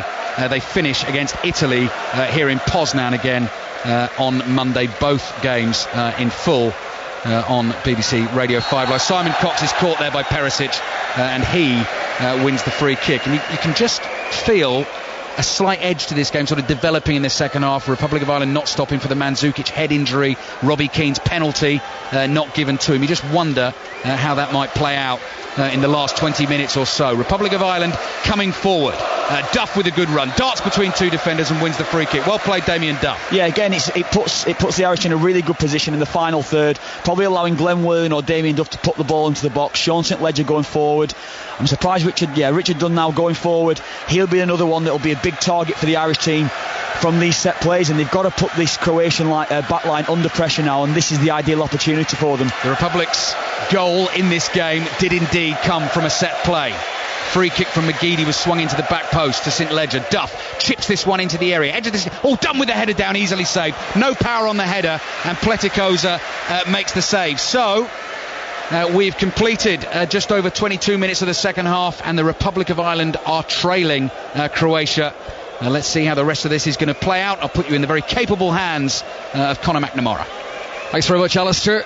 Richard Dunn's header there, he just didn't get the power on it in a game that we've seen 3 headed goals already. Yeah, I mean, I would have wanted a few of the other Irish players trying to work from that header from Richard Dunn, trying to anticipate the ball going through to the goalkeeper, and might have been able to get on the end of it. But, every time the ball goes into the box, the Croatians have dealt with a lot quite well, but the Irish do look a threat from set plays, and that might be the inroads that they might find to get themselves back in this game. Ireland 1, Croatia 3 in Poznan here on 5 Live. Don't think Ireland fans will be giving up on this just yet. We've over 20 minutes to play, but should they lose this game, Ireland, it might be worth remembering that Spain lost the opening game at the last World Cup, and that didn't end up too badly for them. Here is Modric, who's been a fantastic performer for Croatia tonight, spinning a 40-yard pass out towards the near touchline, looking for Rakic, and it was intercepted by Simon Cox and put out for a throw to Croatia on the right hand side, taken by Dario Srna towards Mandzukic, involved in 2 of the Croatia goals. I think that the Shea Given one will go down as an own goal, Kevin. Yeah, I think it will. It was a wonderful header by him, hitting the post. Shea Given had gone for the initial one. I think he pulled his hand away because he knew that he might have directed it into the goal, and alternatively the ball's hit the post and come back off his head. Here comes John O'Shea for Ireland. Long ball over the top, which Damien Duff will canter after and keeps it in play down by the corner flag. 3 in the penalty area. Here comes the cross. Keane might have been pushed. Goalkeeper Pletikosa comes and gathers it well. And that was more promising for the Republic of Ireland. Yeah, it was good play by Damien Duff. He's checked back onto his more favoured left foot, but once the ball went into the box, I thought Chorluka did very, very well there, just to edge Robbie Keane away from Pletikosa, and he managed to come out and collect the ball very, very well. Here comes Mandzukic down the right hand side. St Ledger stayed with him all the way and just shepherded him out of play, and that's a goal kick for Shea Given away to our right hand side. Nikita Jelavic, by the way, who scored the second goal for Croatia. I've had I've had my minions working away on the stats here. Credit to Simon Clancy of 5 Live and Mark Chapman as well. We mentioned his one touches. So many of his goals are one touches. 41 out of the last 44 goals that Nikita Jelavic has scored have been one touch, and that includes a run in the middle there of 27 goals in a row that were all just one touch. That's an incredible record, really. And from your striker, I mean, I spoke today about Balotelli and Torres not looking confident in front of goal. Jelavic is the total opposite. As soon as the ball goes into the box, he attacks it so well. One touch, like you're saying, that's what you want from a striker. You don't get much time in the penalty area, and he invariably produces when he gets the chances. 71 minutes on the clock in Poznan. The rain has stopped, and there is going to be a substitution now for Croatia. And the man who's coming on is a name very familiar to 5 Live listeners. It's Niko Kranjčar, former Tottenham man, who's leaving to join Dynamo Kiev later this summer, and he will come on in place of Nikita Jelavic, the Everton striker. So it's a striker coming off and a midfielder coming on. Are Croatia digging in to just hold on to this lead now? Well, they'd be wise to do that. I think Kranjčar might play off Mandzukic a little bit up front. He might be the one that might be sitting in the hole a little bit to try and get himself onto the ball, but he's more of a midfield player, like you're saying. He'll be more defensive minded at times, although he is very, very offensive player the way that he likes to play. So I think with him being a midfielder, a more natural midfielder, he'll have the tendency to drop into positions of defensive shape. Well, if you've been otherwise occupied tonight and you're just tuning our way here on 5 Live, let me sum up what's happened so far. This is the vignette. A very early goal after just 3 minutes for Mario Mandzukic put Croatia in front. Ireland equalised through Sean St. Ledger with a good header. Then 3 minutes before half time, Nikita Jelavic, the Everton man, dinked the ball over Shea Given for 2-1 to Croatia. Then 3 minutes into the second half, Mandzukic involved again. His header hit the post, came back off the head of Shea Given, and Croatia lead here by 3-1. Damien Duff in possession for Ireland. Gives it back to John O'Shea. Chips the ball into the centre circle where St. Ledger helps it on to Stephen Ward, who's curious. Back pass, if you like, sliced ball, played Jelavic onside for that second Croatia goal. This is Duff, right hand side, sends it across, and Schildenfeld is well positioned, and a long, powerful header puts it all the way out for a throw into Ireland far side. Well, that's the thing that we've spoken about all week. Yourself and me, when we've been speaking about the Irish defence, how mean they've been over the last few years. They've not conceded too many goals. As a unit, they've looked very, very strong and very, very compact. So to concede 3 goals in such a huge game like this at the start of the tournament, it's not a very good feeling for the Irish players, I'm sure, when they're coming after the game. Stephen Ward's done very well here to get into a crossing position. Ball kept in play. Cox will pick it up now. Across the edge of the D to Duff. Duff helps it on to John O'Shea, and then a low ball into the penalty area was straight at Ungen Vucevic, and he's able to clear it away for Croatia. Long into the Ireland half. Dunn's back pass doesn't have a lot of gas on it, but Given comes out to the edge of the penalty area and manages to clear it away long and right-footed. Ireland preparing another change, and I just said the word long, and it's Shane Long who's preparing to come on for Ireland. Another striker, the West Brom man. So it'll be interesting to see. I mean, you can't imagine him taking Robbie Keane off. So we could have Simon Cox and Jonathan Walters and Robbie Keane. Look at this. It's Robbie Keane who's going off.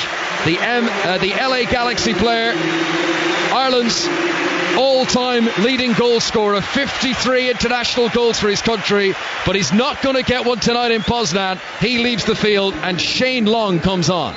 Well, the strange thing about the initial substitutions from Giovanni Trapattoni was putting Simon Cox in that left wing. I mentioned before, he's got James McLean, who's had he's probably our form player, the Irish form player right now. He's the one that sat on the bench. He's the one that maybe himself or Stephen Hunt, they're the 2 left-sided players. You've got 2 left wingers that aren't on the pitch right now, and you've got a centre forward playing left wing out of position. But, and for any of our listeners who aren't familiar with this, Giovanni Trapattoni does not seem to fancy James McLean. He's made 1 start for Ireland. He's played 11 minutes as a substitute outside of it. That's been it. Last Monday, a warm-up friendly, when you were allowed to make as many substitutions as you wanted in Budapest, and Trapattoni decided not to bring on James McLean, the Sunderland man who's done so well in the Premier League this season. But for whatever the reason is, Trapattoni doesn't fancy him. I mean, the thing is as well is Stephen Hunt will be disappointed sat on that bench, because whenever he's come on, he's made a lot of appearances off the bench. He's been a real big impact player for the Irish team. So I think even he'll be sat there now disappointed that someone else, or a centre forward, is playing in his position in an unfamiliar position to Simon Cox.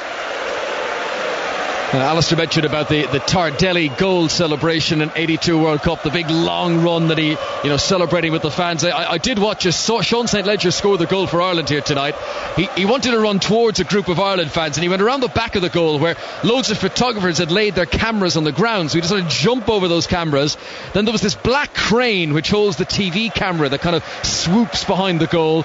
That was down quite low, so he just jumped over the cameras. He just duck and dive under the crane, and then eventually he could run to, and you just thought, in '82 Tardelli had it easy. None of this obstacle course that Sean St. Ledger had to deal with here in Poznan tonight. I mean, to get the Irish team back into the game the way that they did as well. Sean St. Ledger scored a great goal, got themselves back into the game. The last thing that they would have wanted was to concede a goal right before half-time, and then to concede another straight after the half-time interval. So now all of a sudden it puts the Irish so much on the back foot. They do have to start coming out now. They've got to start chasing this game in the next few minutes to give themselves hope of getting back into it. Croatian possession with Ivan Strinic, the left back. Duff is trying to put him under pressure. Strinic had loads of confidence there, trying to turn Duff one way then the other. Duff just stuck ruggedly to the task and puts the ball out of play, and that's a throw in to Croatia on the far side. Republic of Ireland 1, Croatia 3, time running out. We've got 13 minutes to play. I mean, the thing is as well with Trapattoni, with him not putting McLean on or Stephen Hunt on, he will get a lot of stick in the Irish media tomorrow if this game doesn't unfold the way that we would all like. Cranchar plays the ball forward. Cerna gets on the end of it for Croatia in the penalty area. Now it's teed up. Oh, Given went diving full stretch, but the shot was wide of the target from Ivan Rakic. He was very close to creeping that inside the post, and there can't have been much in it. Good shot. Yeah, Rakic, it was a wonderful effort from him, really. Again, it was down this near side. It was Cerna, I think it was, that's pulled the initial pass back to him. He struck it so well. Shay Given couldn't get anywhere near it, but fortunately for the Irish team, it's just gone past that far post. Just to put in context, to mention the early goal scored by Mario Mandzukic tonight. It's the 5th fastest goal ever at a European Championship finals. Here come Ireland down the other end. Cox and Long trying to wrestle possession inside the Croatian penalty area. Chorluka goes to ground. Referee says that he was fouled, and that's going to be a free kick to Croatia inside their penalty area. Still Ireland 1, Croatia 3. Cox was trying to get in around the back of Chorluka. Just seen a replay. Looks like Chorluka sort of trips on the ball. It gets caught between his two legs, but to be fair, Cox probably did nudge him just before that. I think he just caught his back heel as well as he was going to clear the ball, and he might have just caught him and he's fallen over from the initial impact. 5 Live from the BBC. A reminder, coming up tomorrow, France against England, 5 p.m. UK time, and we'll be building up to it right the way through the afternoon. We do have tennis as well tomorrow from 12 noon on 5 Live because of the rain brought things to a halt at the French Open today, but Nadal is 2-1 up on Djokovic. The Serb leads 2-1 in the 4th set, and when that resumes tomorrow at 12 noon, the plan is to have coverage of it on 5 Live, and then we'll be building up with events in Ukraine and England against France later on. But this here, the 6th game of Euro 2012, and very much going the way of Croatia so far. A back heel there by Mario Mandzukic trying to find Niko Kranjčar, but Ireland make the interception and the ball is cleared away out for another Croatia throw. And the manager Slaven Bilic just holds it for an extra few seconds, knows there's no panic now for his team, no rush. What they've got to do is not do anything stupid. I know exactly. I think the Croatians, you'll probably find now in this last period of the game, they'll try and keep the ball, just try and stifle any sort of Irish attacks, and with them in possession it's going to be very, very difficult for the Irish to get the ball back off them. Mandzukic has possession, down by the corner flag, attacking position, right hand side as Croatia come forward. Eventually they get a low ball into the box off Dario Cerna, but it's claimed by Shay Given, who wastes no time in walloping the ball as far as he can up the field. Long gets a flick on, picks out Jonathan Walters, 5 yards outside the penalty area. Duff is available on the right hand side. There are 3 in the penalty area. Here's the cross for Duff, header on target, good save by Petty Kosha, diving down to his left hand side, similar actually to the opening Croatia goal that Given wasn't able to get to. But Ireland at least testing the goalkeeper. It was Keith Andrews with the header, and the goalkeeper diving down to his left makes the save. Well, it was a good thing initially from the flick on by Shane Long. The Irish team managed to get more and more players forward. Once it fell to Damien Duff's feet, checked back on that left foot of his, and he's put a good ball into the box. Keith Andrews has maybe the last few minutes of this game has got to try and get into the box to try and support the attack. Glenn Whelan, midway inside the Ireland half, seeks the refuge of his centre-backs behind him, plays the ball to Sean St. Ledger. Now forward from Dunn, who's wearing the captain's armband since Robbie Keane has gone off. Can't pick out Walters on the edge of the Croatia penalty area. Long is doing well here though to win it back. Andrews will shoot across the face of goal and wide. Again, it was Shane Long causing problems there. Initially John Walters was trying his best to try and win the ball back. Keith Andrews gets on the end of that Shane Long tackle, so all of a sudden now the Irish are getting back into it, albeit from long balls, and maybe that's the route that they need to take in these last 10 minutes. So try and pump the ball on top of that Croatian back four and put them under pressure. 9 minutes plus stoppages to go in Poznan. Republic of Ireland 1, Croatia 3. Shane Long has made an impact since coming on, but is it too little too late, as Irish fans who have partied like there's no tomorrow over the past few days here in Poznan, and I'm sure they'll continue the party tonight anyway, but this has been a little bit of a dumbstruck occasion. It's been a long journey, 1,000 miles from Dublin to Poznan, and they've come here by hook or by crook in their camper vans, by ferries. Some have flown to airports quite a distance away and then have to make their way here. Here's a cross into the penalty area, right hand side from John O'Shea. Croatia clear it away. Cox will pick it up. Tried to send a pass to Ward, which completely missed the target, but Cox gets it back again, plays it, drills it in, and a little bit aimless, you have to say, bounces twice into the arms of the goalkeeper Pletikosha. And right at the moment, Croatia do not look under pressure. No, it's true. I mean, we'd spoken so much about this game was the key for both teams really, but especially in the Irish's case, they had to win this game or get something out of this game to give themselves a chance, and whoever did win this game out of the two teams surely now puts himself in the driving seat for progression to the next phase. Mandzukic is fouled. It's at least 15 yards outside the penalty area, maybe even a bit more, so you would think outside of shooting distance, but an attacking free kick here for Croatia. And Ireland on the verge of losing a competitive game away from home for the first time under manager Trapattoni. They need 2 goals to draw. They would need 3 goals now in the few minutes remaining to win this game. Shea Given strides across his goal line, having checked that the wall is in the correct position. It's only a 3-man wall. As I said, this is quite a long distance out, but Dario Serna steps up with intent, goes for goal, hits the 3-man wall and rebounds to Modric on the right hand side. Croatia wearing all blue. Modric to Rakitic on the right hand side. Serna allows the ball to go out of play. He knew it was going to be a Croatia throw anyway. Serna takes it quickly to Modric, down by the byline right hand side. He's done well to keep that in play. Sends in a low cross which St. Ledger tries to clear. Up as far as Long, nods it down into the path of John Walters, and Walters is certainly fouled by Kranjčar, and I think that could be a yellow card for Nico Kranjčar and a free kick to the Republic of Ireland. Yeah, it was definitely a break on there for the Irish team.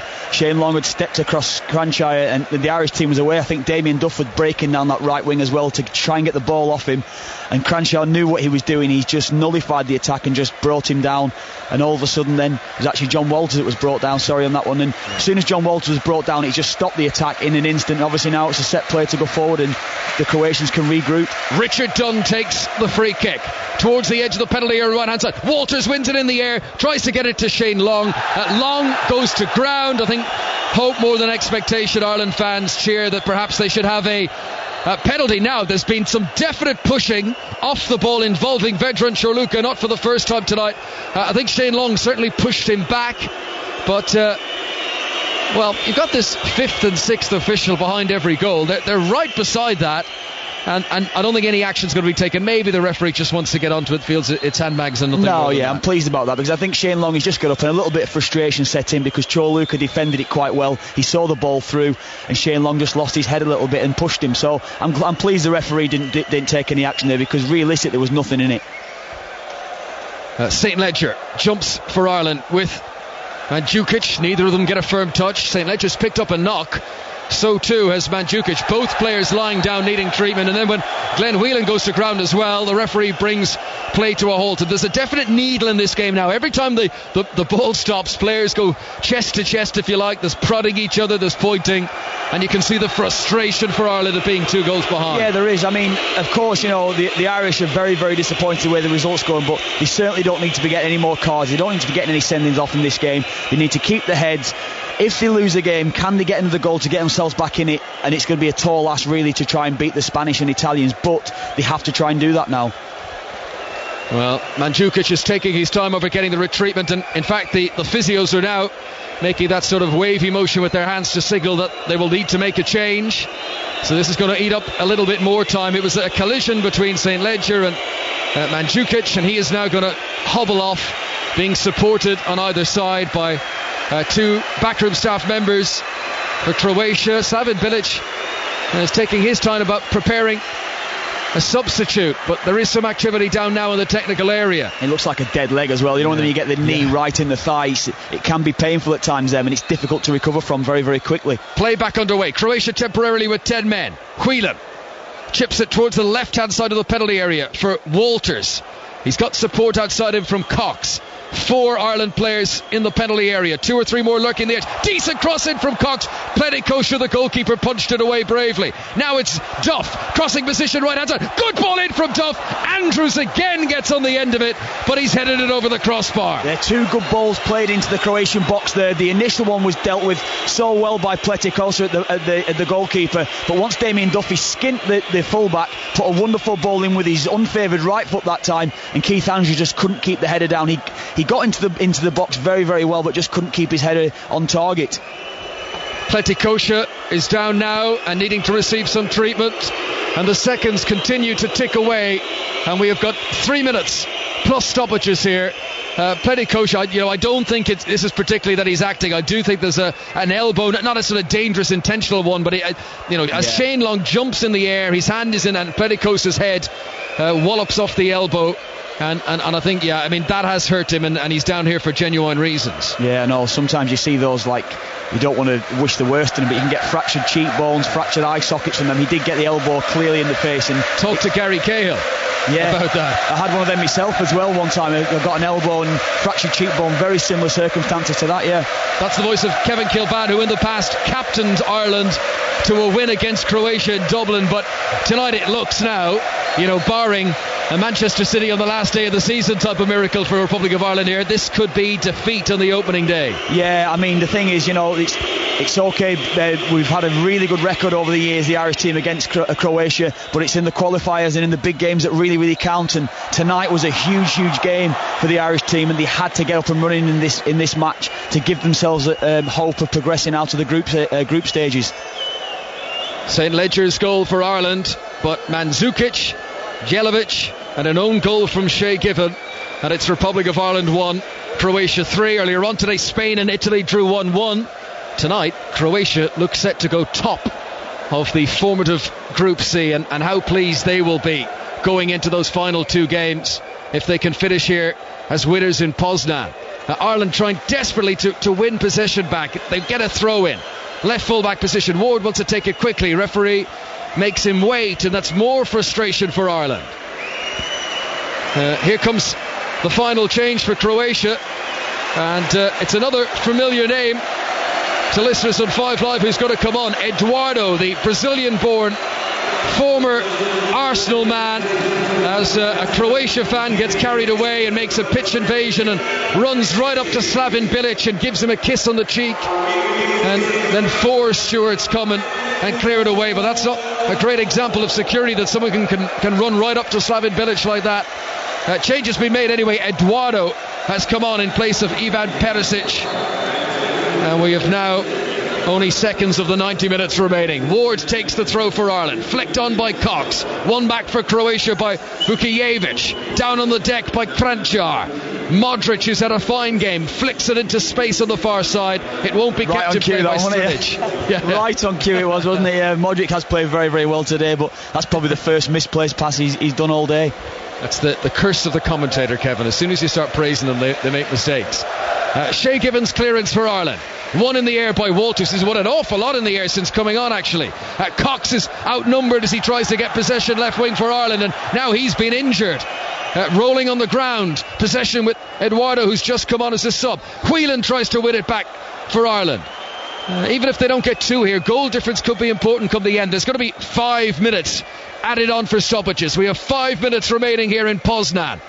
The 6th game of Euro 2012, with England against France coming tomorrow and Republic of Ireland on the verge of a very upsetting start to the tournament. But maybe Whelan can change things here. Goes for goal from the edge of the penalty area, takes a deflection, and that sends it high up over the crossbar and out for a corner to Ireland. Well, we live in hope. Man City did it in the last 5 minutes in the last day of the Premier League season, so let's just hope now that the Irish can get themselves back into this game. It's a tall ask, we know that, and it's a real good chance though from the corner to try and get themselves in it. Let's play along with that. Manchester City's first goal in stoppage time was a header from a corner. Here comes an Ireland corner into the penalty area, headed just wide. Keith Andrews again. We gave him the build up and he almost delivered in stoppage time. I know, in fairness, Keith Andrews has had some real good chances tonight, hasn't he? He's got himself into the box, and they've all been from headers as well, and that was a wonderful opportunity. It was a free header. I mean, it was a difficult one in all honesty. The ball's going back on him, but he would have liked to have hit the target to at least make Pleticosa make a save. He's only scored 3 international goals in the past. Keith Andrews got a beauty last summer in a friendly against Italy. Scored the opening goal of Ireland's playoff against Estonia, and he's come close tonight, none more so than that header. Corner comes in, not the best defending you've ever seen, but he puts the header away. No, it wasn't. I think all the defenders had gone with the big man. Richard Dunn, John O'Shea all went into the box. They all followed them under the ball, and it allowed Keith Andrews to get into space just off the back of the big defenders going in there. Ireland free kick, 10 yards inside their own half. Shay Given has come all the way out of his penalty area, and he's standing beside Glenn Whelan. And Croatia have brought everyone back deep inside their own half. And it's funny, actually. I mean, talk about times when you point the obvious. Shane Long puts his fingers in the air and points up, as in give it in, high and hopeful, as if there's another choice. Glenn Whelan plays it in. Hail Mary time now for Ireland. Dunn wins the flick on, touched on as well by Andrews. Might come for Long. Head tennis in the penalty area, and eventually, it's a miscued clearance from Croatia. Ball is still in there, bounces in front of Cox, takes it down in his chest, swings his right boot at it, can't get a proper shot in, and eventually Croatia hacked the ball away, but Ireland battling here to the end. Yeah, the ball was pinballing around the Croatian box there, but now all of a sudden they've just got to try and pump it forward again, really, the Irish side here. Try and just give each other a little bit of hope just going into this last couple of minutes. Long ball played out towards Sean St. Ledger on the far side, and it hits his face and he can't control it, and the ball has gone out, and we've now played almost 3 minutes of the 5 due to be added on for stoppages, and increasingly you just feel the look of the Irish is not shining on them tonight. Yeah, I know. I mean, especially with that little penalty decision that's probably gone the Irish way. I thought it was a penalty on Robbie Keane. It might have allowed the Irish to get back into the game, to give themselves hope going into the last 20 minutes of the match, but it wasn't to be. The referee didn't see it the way that we all saw it up in the press box here. Well, I'm sure the highlights will be well analysed, and as Kevin says, the story of the game, Ireland had their chances, and maybe even that the Jelavic goal in a different scenario might have been ruled offside, interpretation of which phase, etc. The Robbie Keane penalty that wasn't, the Keith Andrews header that was a whisker wide, and Giovanni Trapattoni stands with a rueful expression on his face in the technical area. What does he do now, Kevin? Does he start this same team that he has such trusted again, or does he now? Is he forced to make changes for the Spain game? I think he probably will make changes for this next game.